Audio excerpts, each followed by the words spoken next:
కమ్మాని కొబ్బరికాయ వెచ్చాని నెయ్యిని పోసి కర్పూర ధూపం వేసి ఇష్టంగా ఇరుముడి కడతాం. నువ్వు ఎత్తుకుంటే చాలు ఎన్ని పూనకాలు కంఠమెత్తి పాడుకోగా కన్యస్వామి కదిలిరాగా ఇరుముడి కట్టు కట్టు కట్టు కట్టు కట్టు ఇరుముడి కట్టు ఎక్కు ఎక్కు ఎక్కు ఎక్కు సారి మల్ల ఎక్కు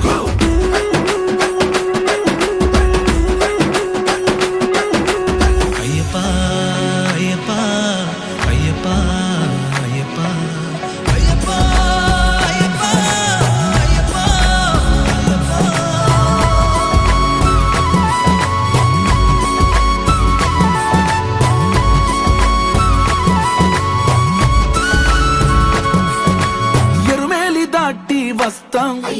పంబలో నమూనకే వేస్తాం అప్పాచి మేడు